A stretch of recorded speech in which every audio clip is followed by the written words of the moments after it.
السلام علیکم ناظرین سینئر اینکر پرسن اور تجزیہ کار حامد میر اپنے کالم میں لکھتے ہیں کہ عمران خان بڑے دھوم دھڑکے سے جنگی ترانے بجاتے ہوئے شہباز شریف کی حکومت گرانے پنڈی آئے تھے۔ خیال تھا کہ وہ لاکھوں کے مجمع کے ساتھ اسلام آباد پر چڑھ دوڑیں گے، لیکن شہباز شریف کی حکومت گرانے کی بجائے اپنی 2 صوبائی حکومتیں گرانے کا اعلان کر کے واپس چلے گئے۔ کیا خان صاحب کا کھیل ختم ہو چکا؟ یہ کھیل اس وقت شروع ہوا جب انہوں نے 1 سال قبل بطور وزیر اعظم اپنی مرضی کا آرمی چیف مقرر کرنے کی منصوبہ بندی شروع کی۔ اپنی مرضی کا آرمی چیف لانے کی کوشش کے پیچھے کئی وجوہات تھیں، جن میں سے ایک یہ بھی تھی کہ خان صاحب فوج کو اپنے سیاسی مخالفین اور ناقد صحافیوں کے خلاف استعمال کرنے کی کوشش کرتے تھے۔ کبھی ان کی فرمائش پوری کر دی جاتی تو کبھی ان سے معذرت کر لی جاتی۔ اس ناچیز کو ان کی فرمائش کا پتہ اس وقت چلا جب 2019 میں مجھے آصف علی زرداری کا ایک انٹرویو کرنے کا موقع ملا، لیکن اس انٹرویو کو جیو نیوز پر نشر ہونے سے رکوا دیا گیا۔ Pakistan electronic media regulatory authority PEMRA نے یہ انٹرویو رکوانے کے لیے کوئی حکم جاری نہیں کیا تھا۔ میں نے پتہ کیا تو بتایا گیا کہ یہ پابندی دراصل خان صاحب کا فیض ہے۔ خان صاحب کا فیض بعد میں بھی جاری رہا۔ گزشتہ سال مجھ پر 9 ماہ تک پابندی رہی۔ ٹی وی اسکرین سے لاپتہ کرنے کے علاوہ یہ کالم بھی بند کرا دیا گیا اور مجھے براہ راست بتایا گیا کہ یہ سب خان صاحب کا فیض تھا۔ یہ فیض اتنا عام ہو گیا کہ خان صاحب کے ناقدین اس شعر کی مثال بن گئے: مقام فیض کوئی راہ میں جچا ہی نہیں، جو کوئی یار سے نکلے تو سوائے دار چلے۔ خان صاحب اپنے اکثر سیاسی و صحافتی ناقدین کو سوئے دار پہنچانا چاہتے تھے اور اس سلسلے میں انہوں نے army chief general Qamar Javed Bajwa سے بھرپور فرمائشیں شروع کر دیں۔ باجوہ صاحب کو بھی سمجھ آ چکی تھی کہ خان صاحب اپنے ناقدین کو فوج کے ہاتھوں رسوا کر کے فوج کو بدنام کرائیں گے اور خود ہاتھ میں تسبیح پکڑ کر پارسا بنے رہیں گے۔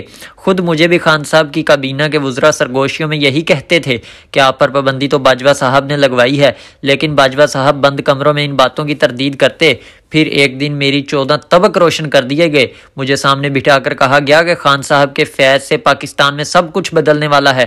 اپریل 2022 سے پہلے نیا آرمی چیف آئے گا، پھر قبل از وقت انتخابات ہوں گے، خان صاحب کو 2/3 اکثریت ملے گی اور پھر پارلیمنٹ سے آئینی ترمیم کے ذریعے پارلیمانی نظام کو صدارتی نظام میں تبدیل کر دیا جائے گا۔ یہ کم از کم 10 سال تک حکومت کرنے کا منصوبہ تھا، جس کے تحت صرف فوج ہی نہیں بلکہ عدلیہ اور میڈیا پر بھی مکمل کنٹرول قائم کرنا تھا، جس کی جھلک ہمیں پاکستانی میڈیا ڈیولپمنٹ اتھارٹی کے موجودہ بل میں نظر آ گئی، جس کے تحت میڈیا کورٹس سے صحافیوں کو دھڑا دھڑ سزائیں دی جانی تھیں۔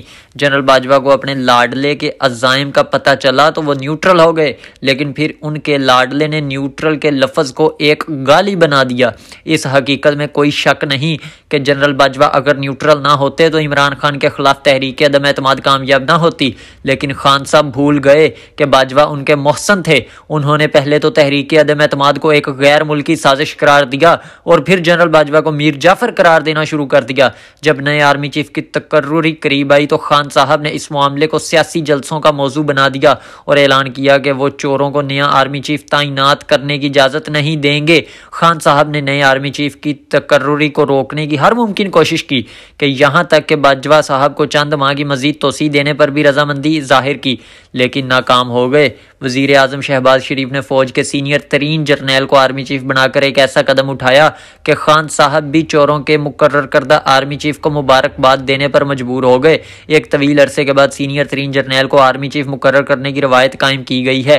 یہ روایت آئندہ بھی قائم رہنی چاہیے اور فوجی سربراہوں کی مدت ملازمت میں توسیع پر پابندی عائد کرنے کے لیے باقاعدہ قانون سازی کی جانی چاہیے تاکہ آرمی چیف کے عہدے کو سیاست زدہ ہونے سے بچایا جائے۔ سب جانتے ہیں کہ خان صاحب نے جنرل عاصم منیر کی تقرری کو بادل نخواستہ سے قبول کیا ہے، کیونکہ انہوں نے 1 سال قبل جس اس عہدے سے فیض یاب کرنے کا منصوبہ بنایا تھا اس کی تمام چالیں الٹی پڑ گئیں۔ خان صاحب نے نہ تو قبل از وقت انتخابات کرا سکے، نہ نئے آرمی چیف کی تقرری رکوا سکے اور نہ ہی اپنے لانگ مارچ کو کامیاب بنا سکے۔ ان کا اصل منصوبہ یہ تھا کہ آرمی چیف کی تقرری کو ملتوی کروا کر وہ 26 نومبر کو اسلام آباد پر چڑھائی کر دیں گے، لیکن نئے آرمی چیف کی تقرری کے بعد پوری تحریک کے انصاف صدمے میں چلی گئی۔ شاید اس صدمے کے باعث 26 نومبر کو راولپنڈی میں کوئی بڑا مجمع اکٹھا نہ کیا جا سکا، لہٰذا خان صاحب نے اپنی ناکامی کو چھپانے کے لیے پنجاب اور خیبر پختونخوا کی اسمبلیوں سے باہر آنے کا فیصلہ کیا ہے۔ میری ناقص رائے میں یہ ایک اچھی سیاسی چال ہے۔ خان صاحب کو احساس ہو رہا ہے کہ ان کے پاس ووٹ پاور تو موجود ہے، لیکن سٹریٹ پاور نہیں ہے، لہٰذا ملک میں نئے انتخابات کا ماحول بنانے کے لیے انہوں نے صوبائی اسمبلیوں سے باہر آنے کا فیصلہ کیا ہے۔ اپنی طرف سے تو انہوں نے ایجیٹیشن کا کھیل ختم کر کے سیاسی چالوں کا نیا کھیل شروع کیا ہے، لیکن ایک غلطی ہو گئی۔ راولپنڈی میں خان صاحب کی تقریر سے قبل اعظم سواتی سے تقریر کرائی گئی۔ سواتی نے اس تقریر میں قبل سوشل میڈیا پر ایک حاضر سروس فوجی افسر کو گالی دی تھی اور تقریر میں جنرل باجوہ کے اثاثوں پر سوال اٹھایا تھا۔ جنرل باجوہ 29 نومبر کو رخصت ہو رہے ہیں، لیکن 27 نومبر کو اعظم سواتی کو اسلام آباد سے گرفتار کر لیا گیا تھا۔ اب اعظم سواتی کو اس ویڈیو کا ثبوت دینا پڑے گا، جس کی وجہ سے ایک تنازع کھڑا ہوا۔ باجوہ صاحب کی رخصتی کے بعد خان صاحب کو جلد احساس ہو گیا ہے کہ باجوہ تمام تر شکوے شکایتوں کے باوجود ان کے لیے ایک سایہ تھے جس نے انہیں دھوپ کی تمازت سے بچائے رکھا۔ عمران خان کا کھیل ابھی ختم نہیں ہوا۔ جنرل باجوہ کی ریٹائرمنٹ کے بعد انہوں نے ان پر جو الزامات لگائے وہ بھی ابھی انہیں ثابت کرنا پڑیں گے، کیونکہ جنرل باجوہ اپنے قانونی ماہرین سے مشاورت کر چکے ہیں کہ وہ عمران خان صاحب کے خلاف عدالت جائیں گے۔